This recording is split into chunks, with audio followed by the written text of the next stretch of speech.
14th of August, we were delighted to receive a visit from the Leader of the House of Commons, Mr Jacob Rees-Mogg. Mr Rees-Mogg was interested in the effect of the COVID-19 pandemic on organisations like ourselves and the young people we support. My colleagues at DYA told him of the effect on the children, young people and families they were working with, and with help from our colleagues across the sector, 12 young people had the opportunity to talk to an influential Member of Parliament about the effect of the pandemic on their lives, on their physical and mental health and their educations and future. As a family link worker, I was pleased to be able to discuss our service with Mr Rees-Mogg during his visit.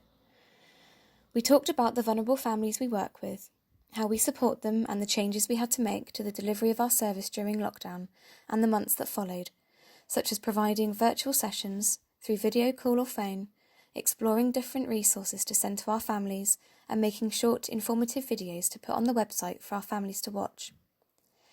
I explained that our work with families was still as intense even though we were not seeing them face to face, and we spent a lot of time coaching families to stick to a good routine, get out for exercise and do positive, fun activities with their children in between their home learning.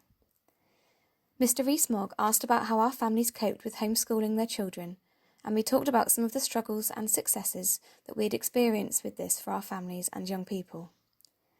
We discussed how, for many young people, lockdown meant that they'd become socially isolated, with increasing tensions at home due to boredom and arguments between family members. We talked about those who had young children and no access to a garden, and how this put stress on the entire family. The mental health of the families and young people that we work with became the centre of our conversation, and how important it is to give young people quick access to mental health support when they need it. We discussed the practical barriers preventing young people from accessing mental health support in rural areas, as well as the lack of lower-tier mental health support which is desperately needed. Mr Rees-Mogg agreed that young people's mental health support should be a priority, and commented that our service was of great value. When Jacob Rees-Mogg came to see us at Dorset Youth Association, I had the opportunity to talk to him about the 0 to 25 VCS Forum and the support that we provide to colleagues working across Dorset with children, young people and families. We spoke about the impact of COVID and lockdown and how it made us become digital by default, how in a very short space of time we had to look at new ways of meeting virtually and increase our electronic information support. This ensured our VCS colleagues were kept informed of key changes from many sources, including government and public health, at such a vital time. This was done by our e-information emails, which go out every week to over 200 members and are cascaded to very many more. How we quickly learnt to Zoom and developed a members-only Facebook group to keep in touch in new ways and ensure information and support from the 0 to 25 VCS Forum continued and increased at such an unexpected time. I spoke to Mr Rees-Mogg about our affiliated youth clubs and groups. He was keen to engage and he asked questions about my role in youth clubs in Dorset. I explained that since the council withdrew their funding in 2016, my role has changed and evolved to keep up with the needs of the clubs that we have, needs that are as individual as the clubs themselves. This support includes safeguarding support, helping with staffing issues or recruitment, training, template policies and procedures, as well as DBS checks. I explained that throughout lockdown, the emphasis has been on guidance and what that means for each club and its reopening plans. Some clubs are in a position to reopen and some are not, but the youth work sector is vital to keeping young people safe, identifying their needs and supporting young people's mental health. To lose this support would be detrimental to young people. I'm really grateful for having been able to have the opportunity to speak with Mr Jacob Rees-Mogg. This was my first time speaking with a more senior member of the government, so I felt very lucky to be able to share my opinion with him. Though our conversation was generally quite brief, I was able to tell him about my involvement with Dorset Mind, specifically my duties in my role as a young ambassador and why I care so much about improving mental health services for young people. I feel he was attentive to the discussion and congratulated me and my partner for our involvement in the community and wanting to make a difference. Overall, I'm very appreciative for the experience and feel very lucky to have gotten involved. Thank you very much. I would like to say how grateful I am to have been given such a great opportunity. Everybody who helped organise it put a lot of effort into making the event socially distanced and safe, as well as creating a warm, friendly environment for everyone who attended. It gave me the opportunity to meet other young people from different organisations, such as National Citizens Service, allowing us to share our individual experiences of the pandemic and discuss current topics, namely the Black Lives Matter movement. During my talk with Mr. Rees-Mogg, we were able to discuss my school life and how it felt to complete my lessons from home during the pandemic. Afterwards, I was able to reflect on recent events and how COVID-19 has impacted our lives. However, it also led me to think just how much it has unified our society and how we should all be aiming to create a strong support network for those who need it. When meeting Jacob Rees-Mogg, we talked about our current interests and our aspirations in life, one of which was for me to study law, which he asked questions about, such as how I plan to achieve this. We then talked about our experiences of the NCS and what we did over the summer of 2019, and what made it so good that we decided to apply to continue on in the Regional Youth Board. I was able to describe how that has been a really amazing way to give a voice to younger people like us, supplying so many opportunities. Jacob Rees-Mogg seemed very interested throughout the conversation and in our input as to how lockdown has affected people our age, mentally and in education, along with other subjects such as how useful it has been to have something like the Youth Board to focus on. I felt really positive coming out of meeting with him, as we had also talked about multiple important issues, including environmental issues and our experiences during the lockdown and the government's plans to fix them. I think that it certainly was a really good chance to give our opinions to someone who has such input in the government. I'm extremely pleased to have had the opportunity to meet and talk with him. It was a really wonderful experience to have, and being able to hear his thoughts in relation to what we said firsthand was so interesting. Harry, could you just tell me a little bit about what it was like to meet Jacob Rees-Mogg? Well, it was slightly ironic, as I don't want to sound arrogant, but I probably did the most volunteering out of the three of us, as I delivered food parcels every week to the community with my mum. And when I got to talk to Jacob Rees-Mogg, I was it was almost dismissed, as it came across as my mum made me do it. Like that you didn't have a choice. Yeah.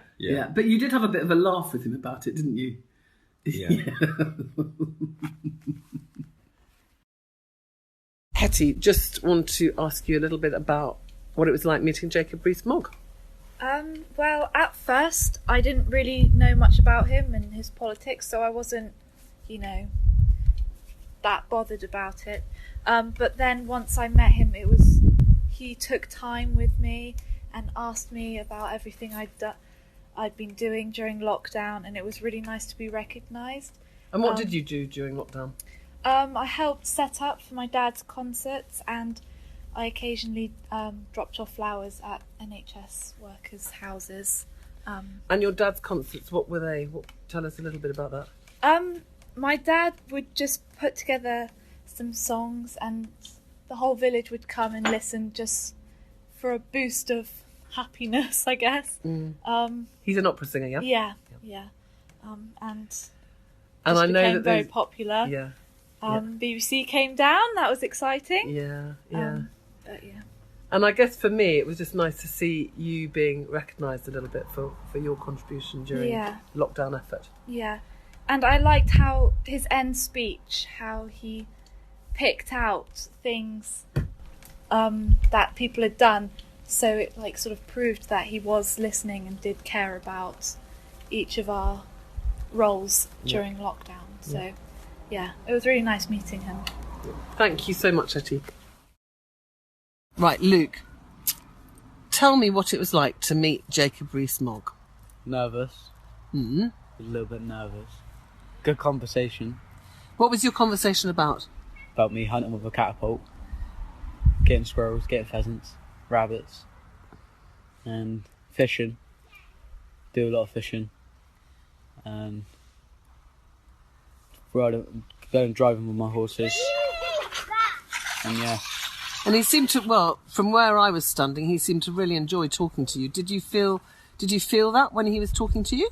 Yeah, I did. It was good getting someone to understand what I feel like and what I do and the things what I don't do. Brilliant. Thank you, Luke. I went to the meeting representing Participation People and Space Youth Project. I had 2 colleagues who were also representing Participation People, so I decided to represent Space Youth Project only. I was nervous and my hands were shaking as I was going over the points that Space had given me to talk about.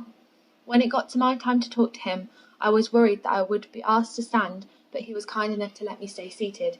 It's okay, you stay seated, I'll come down to your level. I was really nervous, so I just started blurting out the points off of my phone from Space. We then got on the topic of all the organisations that I work with and how hard it has been, as the charity shop was closed at the time, and I was working with my other jobs at home over Zoom and Microsoft Teams, and saying how it just wasn't the same compared to as in person. I told him about how lockdown had affected my mental health and that it caused me to have low self-esteem also, how dysphoric I was as I couldn't get my hair cut during lockdown, that I could only leave my house to pick up my shopping and to pick up my medication. Finally, we got onto the topic of how, as a paid job, I want to work in an animal shelter. I would start my course to do animal care and get work experience in a shelter. After meeting him, I gave the biggest sigh I have ever given in my whole life, as all the pent-up nerves and worry were gone. It wasn't as scary as I thought it would have been. He was kind and listened well. He was really relaxed and not all professional that sometimes come across as arrogant and doesn't care. Hello, I'm a young volunteer at the Perfect Youth and Community Foundation. We're so thankful for this youth club. We even got to see Rees-Mogg through DYA, and we told him how helpful youth centres are. Without youth centres, I reckon towns would be so much different, because they've affected in most teenagers' life for keeping us off the streets and explaining all, we know that we can talk about our personal problems, and they've always been there to help. Work, people who are absolutely determined to help others in their community is so important in what society is about. And though I defer to nobody in thinking that Somerset is the greatest county in the world, clearly Dorset has such wonderful people that you're running as a close second.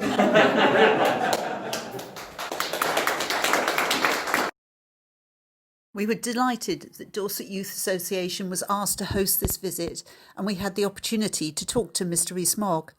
Despite very short timescales and pretty intense preparations, and, oh yes, a pandemic, we brought the event together successfully, and thanks again to our colleagues across Dorset for their help.